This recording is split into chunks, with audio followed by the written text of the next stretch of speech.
আসসালামু আলাইকুম শাকিব, তারা সব অনেক ভালো আছেন। 15,690 টাকায় মিডিয়াটেক হেলিও G88 প্রসেসর সহ 32 মেগাপিক্সেলের সেলফি ক্যামেরার পাশাপাশি 8GB র্যাম ও 128GB স্টোরেজ দিয়ে টেকনো নিয়ে আসলো মার্কেটে নতুন আরেকটি ফোন, টেকনো স্পার্ক 10 প্রো। এই মোবাইলটি সত্যি কথা বলতে এই মুহূর্তে 16-17 হাজার টাকা বাজেটে যদি চিন্তা করি তাহলে অবশ্যই এটি একটি বাজেট কিলার ফোন। যদি আমি স্পেসিফিকেশন অনুযায়ী থিঙ্ক করি, তবে ফোনটি যেহেতু অনেকদিন আমাদের কাছে রয়েছে, অনেকদিন ধরেই যেহেতু আমরা ইউজ করতেছি, সো ওভারঅল এই ফোনটি আমাদের কাছে কেমন লেগেছে, অর্থাৎ ভালো দিক খারাপ দিক সব কিছু নিয়ে আজকের ভিডিওতে ইন ডিটেলস আলোচনা করবো। সো চলুন তাহলে দেরি না করে শুরু করা যাক।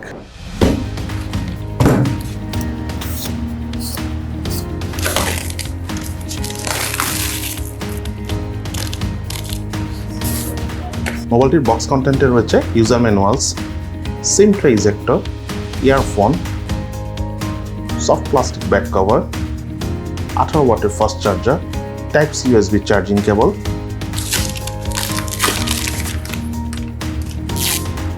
এবং টেকনো স্পার্ক 10 প্রো মোবাইলটি।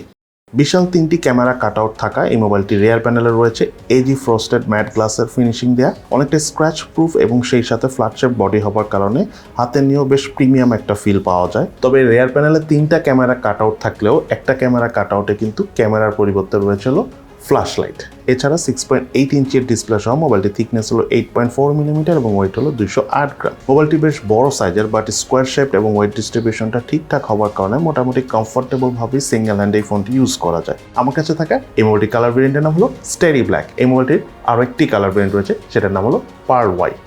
বাটন এবং পোস্টের কথা বলতে গেলে মোবাইলের রাইট সাইডে রয়েছে ভলিউম রকার এবং পাওয়ার বাটন, এবং এই পাওয়ার বাটনটি সাইড মাউন্টেড ফিঙ্গারপ্রিন্ট স্ক্যানার হিসেবে কাজ করে। মোবাইলটির লেফট সাইডে রয়েছে সিম কার্ড ট্রে, যাতে দুটি সিম কার্ড ইউজ করার পাশাপাশি রয়েছে এক্সটার্নাল মেমোরি কার্ড ইউজ করার সুবিধা। মোবাইলের উপর অংশে কিছু নেই, মোবাইলের নিচের অংশে রয়েছে main speaker, primary mic, USB type C charging port এবং 3.5mm হেডফোন জ্যাকের পোর্ট।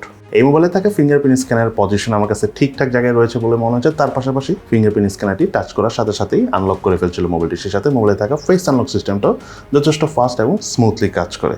এছাড়াও মোবাইলটিতে ইম্পর্টেন্ট 19টি সেন্সরসও রয়েছে। এই মোবাইলটির স্পিকার পারফরমেন্সের কথা বলতে গেলে সাউন্ডের লাউডনেস এবং ক্রিস্পিনেস এবং তার পাশাপাশি সাউন্ডের বেস ওভারঅল আমাদের কাছে ব্যালেন্সড মনে হচ্ছে। তার পাশাপাশি আমরা 100% ভলিউম দিয়েও এই মোবাইলের স্পিকার থেকে কোনো প্রকার ডিস্টরশনে দেখা পাইনি। ওভারঅল এই ফোনটার স্পিকার পারফরমেন্স এই প্রাইস বিবেচনা আমাদের কাছে যথেষ্ট ভালোই লেগেছে। অপারেটিং সিস্টেম হিসেবে এই মোবাইলটি রয়েছিল অ্যান্ড্রয়েড 13 ভার্সন। ইউআই হিসেবে মোবাইলটি রয়েছিল টেকনো হাইওয়েস 12.6 এবং মোবাইলটিতে up to 8GB virtual RAM use করার সুবিধা রয়েছে। মোবাইলটির মাল্টিটাস্কিং পারফরমেন্সের কথা বলতে গেলে 90Hz রিফ্রেশ রেটের পাশাপাশি 270Hz টাচ স্যাম্পলিং রেট থাকার কারণে বেশ হেভি ইউজ করে, অর্থাৎ রাফ অ্যান্ড টাফ ইউজ করে আমরা কোনো ধরনের কোনো ল্যাগিং বা ফ্রেম ড্রপের দেখা পাইনি। তার পাশাপাশি এক্সট্রা 8GB ভার্চুয়াল র্যাম থাকার কারণে আমরা দেখা গেল যে অনেকগুলো অ্যাপ ব্যাকগ্রাউন্ডে ইজিলি রান করে সলভ করে ইউজ করতে পেরেছি। এই মোবাইলটি রয়েছিল 6.8 ইঞ্চি সাইজের আইপিএস এলসিডি প্যানেলের ডিসপ্লে এবং তার পাশাপাশি আরও রয়েছে 90Hz রিফ্রেশ রেট এবং এই ডিসপ্লে রেজলিউশন হলো 2460x1080 pixel. Display pixel density হলো 395 পিপিআই। প্রায় 600 নিটসের কাছাকাছি পিক ব্রাইটনেস থাকার কারণে আউটডোরে সানলাইট কন্ডিশনে আমরা বেশ কমফোর্টেবলভাবে ফোনটি ইউজ করতে পেরেছি। সেই সাথে মোবাইলটির ক্যামেরা দিয়ে ছবি তোলার সময় আমরা লো ব্রাইটনেস জনিত কোনো প্রবলেম ফেস করিনি। ডিসপ্লে চিন এবং ভেজেল এরিয়ার কথা বলতে গেলে প্রাইস বিবেচনা আমাদের কাছে ঠিকঠাকই লেগেছে।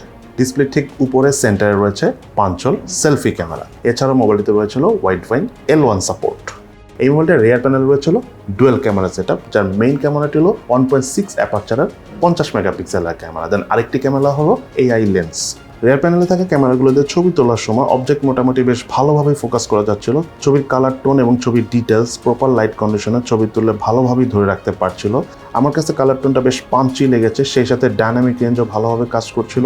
এজ ডিটেকশনও প্রাইস বিবেচনা ফোন হিসাবে ঠিকঠাকই কাজ করছিল। মোবাইলটি দিয়ে হাইয়েস্ট 2K রেজুলেশনে 30 ফ্রেম পার সেকেন্ডে ভিডিও শ্যুট করা যায়, তবে 1080p 30 ফ্রেম পার সেকেন্ডে ভিডিও শ্যুট করে আমরা ওভারঅল পারফরমেন্স বেশ ভালো পেয়েছি। স্লাইটলি কিছুটা শেকি ফিল পেয়েছি, যেহেতু এই ক্যামেরাতে কোনো EIS নাই, বাট ওভারঅল পারফরমেন্স আমার কাছে ভালোই লেগেছে।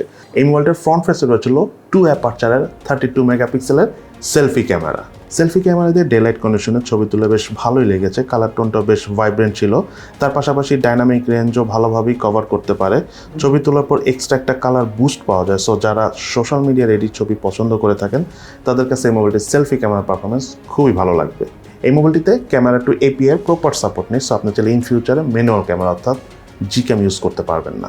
টেকনো স্পার্ক 10 প্রো এই মোবাইলটিতে রয়েছে 5000 mAh ব্যাটারি এবং সাথে রয়েছে 18 ওয়াটের ফাস্ট চার্জার, এবং এই 18 ওয়াটের ফাস্ট চার্জার দিয়ে এই ফোনটি আমাদের সম্পূর্ণ চার্জ করতে অ্যারাউন্ড 3 ঘন্টার মতো সময় লেগেছে। তবে একবার চার্জ করার পর আমরা অল ইন অ্যারাউন্ড প্রায় 1.5 দিন থেকে কিছুটা কম, অর্থাৎ একদিন থেকে কিছুটা বেশি চার্জ ব্যাকআপ পেয়েছি হালকা পাতলা এবং বেসিক ইউজ করে। তবে একটু হেভি গেমিং মানে হেভি যদি আপনি মনে করেন মুভি টুভি দেখে থাকেন, টানা যদি আপনি গেম প্লে করে থাকেন, সেই ক্ষেত্রে আমরা ইউজ করতে চাই এই মোবাইলের স্ক্রিন অন টাইম অর্থাৎ চার্জ ব্যাকআপ পেয়েছি 5 ঘন্টার মতো। এই মোবাইলটিতে রয়েছিল মিডিয়াটেক হিলিও G88 প্রসেসর, এটি একটি অক্টাকোর প্রসেসর, যার ট্রানজিস্টর সাইজ হলো 12 ন্যানোমিটার, এবং মোবাইলটিতে জিপিইউ হিসাবে রয়েছে মালি G52। বাংলাদেশ মার্কেটে এই মোবাইলটি দুটো ভেরিয়েন্ট এসেছে, একটা হলো 4GB র্যাম 128GB স্টোরেজ, আর একটা হলো 8GB র্যাম 128GB স্টোরেজ, এবং দুটো স্টোরেজ ভেরিয়েন্টেরই র্যামের ট্যাব হলো LPDDR4X এবং স্টোরেজ ট্যাব হলো UFS 2.1, এবং এই ফোনটার অফিসিয়াল প্রাইস হলো 4GB র্যাম 128GB স্টোরেজ ভেরিয়েন্টের 15,690 টাকা এবং 8GB র্যাম 128GB স্টোরেজ ভেরিয়েন্টের 17,990 টাকা, অর্থাৎ 18,000 টাকা। মোবাইলটির আন্তর্জাতিক স্কোর পেয়েছি আমরা 2,50,148। স্টোরেজ স্পিড চেক করতে যাই, রিড স্পিড পেয়েছি আমরা 184 MB/s, রাইট স্পিড পেয়েছি 246 MB/s। এই মোবাইলের গেমিং পারফরমেন্সের কথা বলতে গেলে ফোনটা দিয়ে আমরা পাবজি গেমসটা খেলেছি, মোটামুটি মিড রেঞ্জের গ্রাফিক সেটিংয়ে খেলা যায়। গেমিং পারফরমেন্স আমার কাছে যথেষ্ট ভালো লেগেছে, তবে ফোনটা যখন হিট হয় তখন পাবজি গেমসটা খেলার সময় কিছুটা ল্যাগ করে। তবে যেহেতু এটাতে 8GB র্যাম রয়েছে, আপনি যদি ভার্চুয়াল র্যাম 5GBর মতো ওপেন করে রাখেন, মানে টোটাল 13GB র্যাম যদি আপনি একসাথে ইউজ করেন, তখন কিছুটা বুস্ট পাওয়া যায় গেমসটা খেলার সময়, স্পেশালি পাবজি গেমসটা খেলার সময়। অপরদিকে এই ফোনটার যদি আপনি ফ্রি ফায়ার গেমিং পারফরমেন্সের কথা বলেন, আমরা মোটামুটি ফুল গ্রাফিক সেটিংয়ে খেলেছি, স্মুথ পারফরমেন্স পেয়েছি, হিটিং খুব একটা দেখা পাইনি ইভেন এই প্রসেসর হওয়ার পরেও, 12 ন্যানোমিটার প্রসেসর হওয়ার পরেও।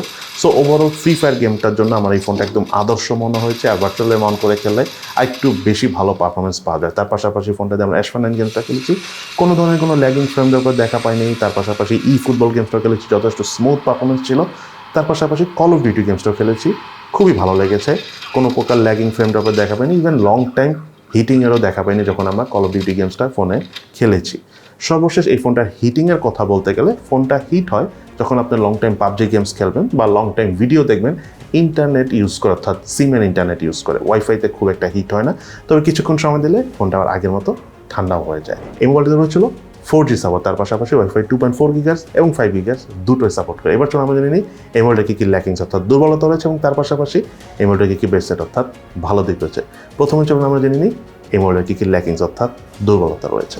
এই মোবাইলটা 16-17 হাজার টাকা, অর্থাৎ বর্তমান বাংলাদেশ মার্কেটের প্রাইস হিসাবে আমার কাছে দুইটাই ল্যাকিংস রয়েছে বলে মনে হচ্ছে। তার মধ্যে একটা অর্থাৎ নাম্বার 1 হলো এই ফোনটাতে কোনো নয়েজ ক্যান্সেলেশন মাইক নেই, যেটা থাকা প্রয়োজন ছিল। তার পাশাপাশি ফোনটার রেয়ার প্যানেল অর্থাৎ 2 নম্বর যে ল্যাকিংসটা রয়েছে সেটা হলো 3টা ক্যামেরা কাট আউট রয়েছে রেয়ার প্যানেলে, যার মধ্যে 2টাতে ক্যামেরা রয়েছে, একটাতে ফ্ল্যাশ লাইট রয়েছে। আমি মনে করি ওই যেটাতে ফ্ল্যাশ লাইট রয়েছে সেইটার একটা ক্যামেরা কাট আউট না দিয়ে নর্মাল ফ্ল্যাশ লাইট দিলে জিনিসটা দেখতে অনেক সুন্দর লাগতো, হাতে নিয়ে আরও প্রিমিয়াম লাগতো। বিকজ ক্যামেরাগুলি অনেক বড় বড় হয়ে যাওয়ার কারণে হয় কি, একটা কেস ইউজ করতে হবে, মানে ব্যাক কেস ইউজ করতে হবে, স্টিল এখানে ময়লা ঢুকবে। সো এটা যদি না থাকতো তাহলে আরও ভালো লাগতো।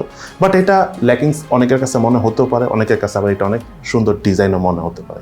যাই হোক, এই ফোনটার বেস্ট সাইডের কথা বলতে গেলে প্রথমে আমি টেকনোকে থ্যাঙ্কস জানাবো, যে এই ফোনটার প্রাইস মোটামুটি যথেষ্ট ফাইটিং প্রাইস, মানে বাজেট রেঞ্জে one of the best price এই ফোনটা এসেছে। বাট তারপরও এই ফোনটার সাথে কিন্তু তারা ইয়ারফোন দিয়েছে, যেটার জন্য অবশ্যই থামস আপ জানাচ্ছি টেকনোকে।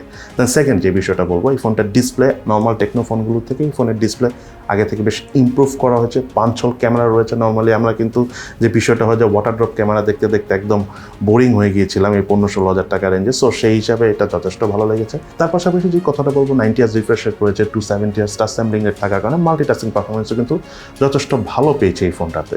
দেন এই ফোনটা চার্জ ব্যাকআপও ওভারঅল 6.8 ইঞ্চি ডিসপ্লে হিসাবে ভালো, মিডিয়া কনজিউম করে আমাদের খুবই ভালো লেগেছে। ফোনটার স্পিকার পারফরমেন্স কিন্তু যথেষ্ট ভালো ছিল।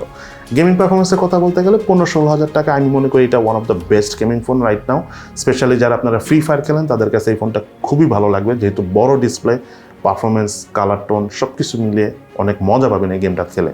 দেন যে কথাটা না বললেন, ফোনটার ক্যামেরা পারফরমেন্সও যথেষ্ট ভালো লেগেছে আমার কাছে। স্পেশালি ফোনে যে 32 মেগাপিক্সেলের সেলফি ক্যামেরা রয়েছে, এটা দিয়ে ছবি তোলা আপনাদের সবার কাছে ভালো লাগবে।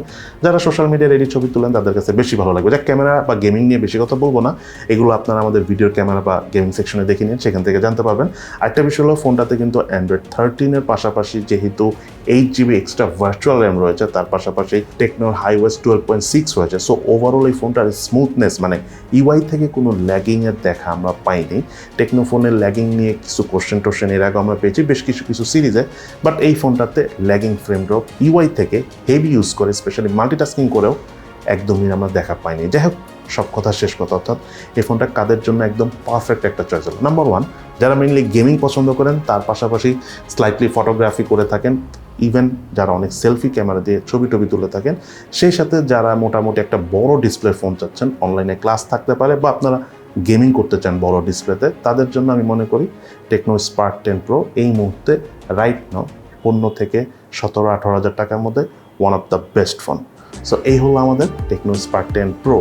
এই মোবাইলটির সম্পূর্ণ বিস্তারিত রিভিউ আপনাদের কাছে কেমন লেগেছে এই ফোনটি, সেটা কিন্তু অবশ্যই ভিডিও নিচে কমেন্টস করে জানাবেন।